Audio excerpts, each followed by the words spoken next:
welcome to Blue Club Sports, coming at you with a good video today, a golf video, but I'm very happy to do it because of what happened over the weekend at East Lake.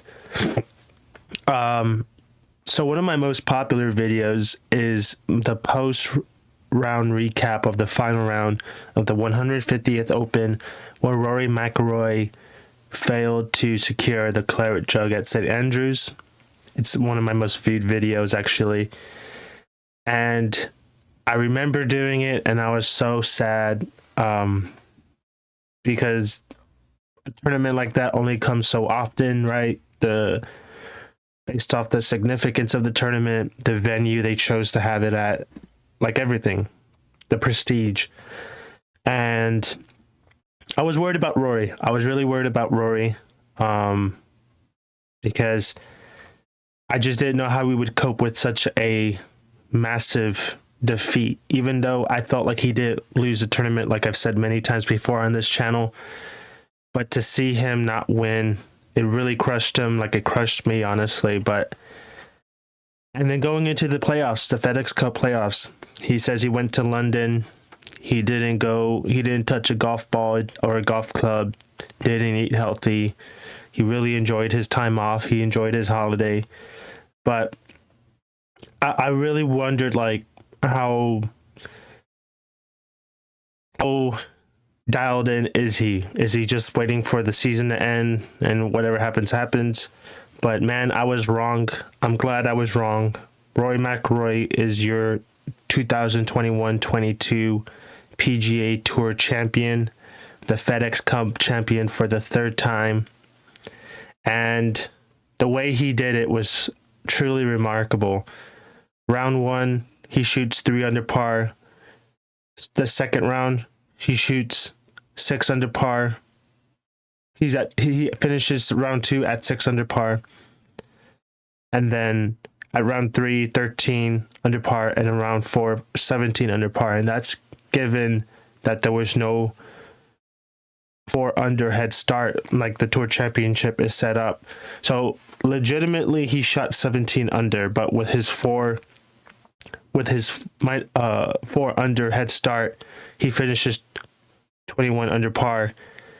And he, even with this new system where people get a head start, Scotty Scheffler starts at 10 under par, he still would have won the tournament at 17 under.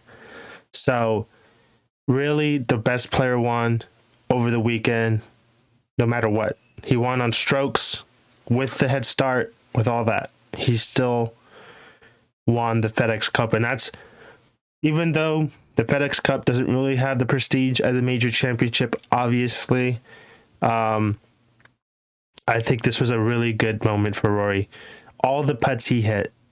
And this is what I've been saying about Rory McIlroy since I started following golf and following him closely, him being my favorite golfer, is if that fucking spider putter goes, he's the best player in the world. He's literally unplayable, I feel like. And his spider putter, it was going. It was really, really going. So many putts from distance, he just sinks in.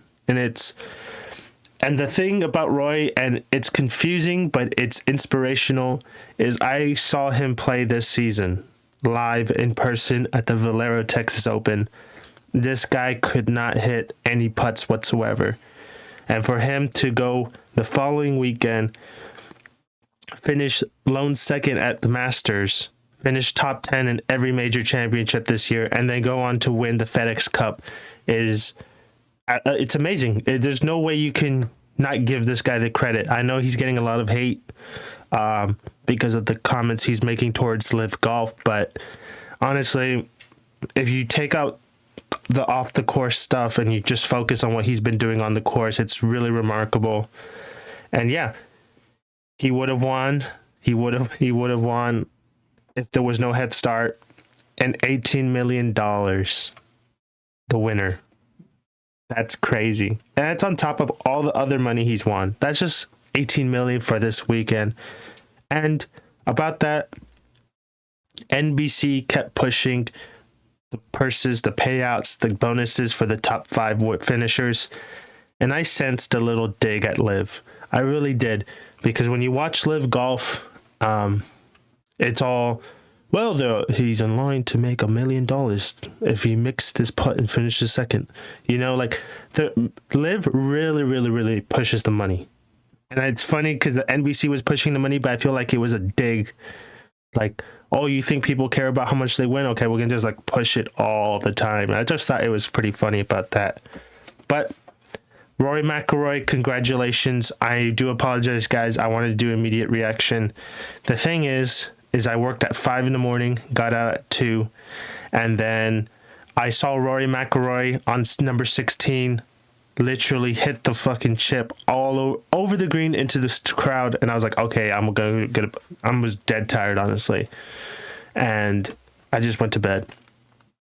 Little did I know what happened on the next 2 holes, and he won the tour champion. I thought it was a troll because I woke up, my phone said he did it, and some guy sent me the Twitter image that PGA made where it shows tour champion. I'm like, no way he fucking won. No way he won. And sure enough, Rory McIlroy, he won it.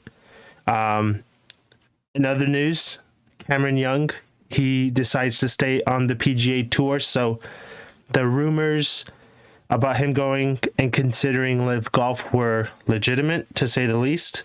But he does go public and say he's going to stay on the tour. He spoke to his team. He decided it's best to stay on the PGA Tour.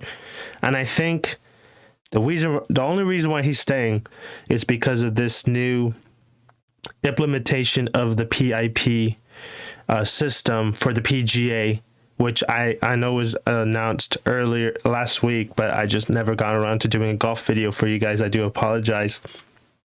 But I think what the PGA is doing is very, very smart.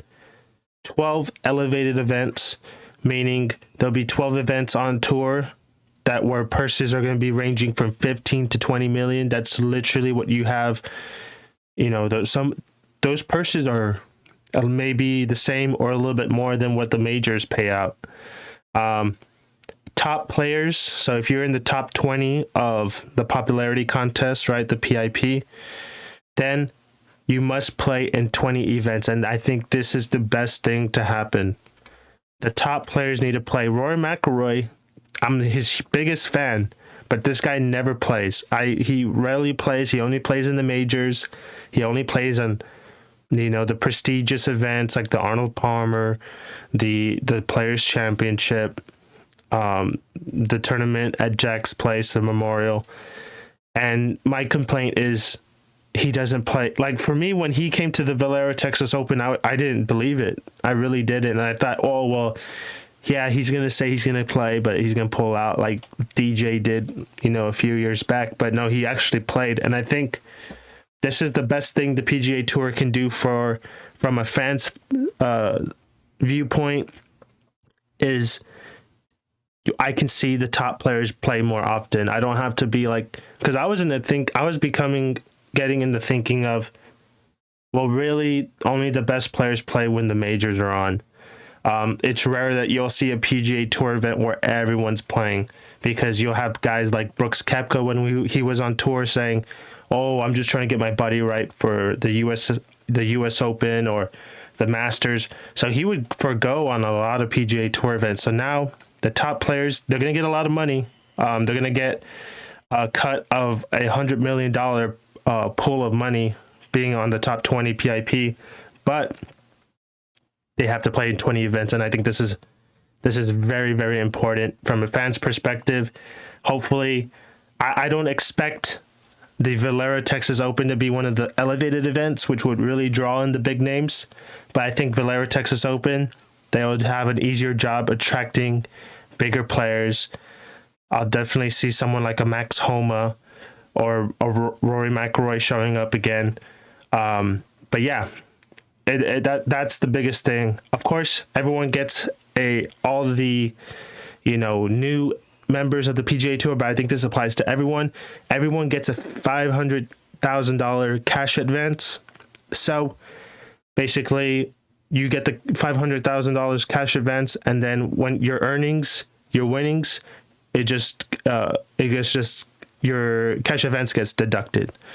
But I think that's smart. And then if you miss the cut, you get a $5,000 travel stipend. I think that's also really, really smart, because at the end of the day, this is the first time in a while the PGA Tour has actual competition, and they had to do these changes. But I think a lot of these changes make complete sense. And it's not like it's breaking the bank for the PGA Tour. Yes, they had to ask for their sponsors for a little bit more cash in here and there. But yeah, I think it wasn't too crazy. Yes, they had to move some mountains, but that's what business is. You know, you have a competitive rival, a competitor company. They make moves. You got to make moves. If not, you go out of business. That's at the heart of, you know, business right there. So I'm really excited for the new season. I'm going to be honest, I'm not too excited for like the winter events, because they're usually like, you know, boring and weird golf courses, and not like the Fortinet Championship. That doesn't really get me off my seat there. But I believe this new program starts, you know, this upcoming season, which starts next month. So, you know, maybe I'll see Rory at the Fortinet Championship. Who the hell knows, right? But yeah, just very happy Rory won. It's just, it baffles my mind that I saw this guy go. He goes to San Antonio. He misses the cut. The following week, he finishes lone second at the Masters. He finishes top 10 in all the major championships this year. And then he goes on and wins the FedEx Cup. It's crazy. It's really, really crazy. He's at the height of his powers, the peak of his powers. He's in his prime. And yeah, definitely next year I'll have this channel. I'll be telling you guys what I think, especially on the major championships. But there's no way he's not winning a major next year. There's no way at all. I think, there's no way he cannot win a major championship. It's just that spider putter. You know, he just needs to get it on track and he'll win. That's as simple as that. He's the best guy off the tee, I believe. His iron play is good enough. His approach game, you know, you could say, but his approach game could be good enough if he's on. And then the putter, it's all down to the putter, I believe. But he's always been like that. It's always down to the putter. And I feel like that's with most people, but I feel like Rory, he'll hit. I know this season he hit a putt off the green, and I was like, what is this guy doing? But Rory McIlroy, there were several moments in the final round where I thought he was done. That flop shot, I think in 15 or 14, that par 5 that was made into a par 4. He hits a shot and he just fluffs it. I'm like, oh look, that's me on the golf course. But yeah, so many opportunities where he could have just said, yes, it's not my day, so be it. I'll still win a lot of money. But he persevered and he got the win. It's good to see. But yeah, he proved me wrong. I said Scottie Scheffler was going to win the Tour Championship, and I think I specifically said I wish I could say Rory was going to win it, but I can't. But I'm glad to say now that he is the FedEx Cup champion, Rory McIlroy, and hopefully he has a very good year next year. But that's all I got for this video. If you like the golf content, please let me know by liking the video and also commenting. I really appreciate that. And subscribe if you haven't done so. I cover golf, NFL, MLB, and the English Premier League. And I'll be covering also, I'm thinking about covering the MLS Cup playoffs once they come around. And I'll be covering the USL Championship, my local team, the RGV FC Toros. So if you're interested in that, I'll be doing videos here and there about them. But that's all I got. You guys have a good one.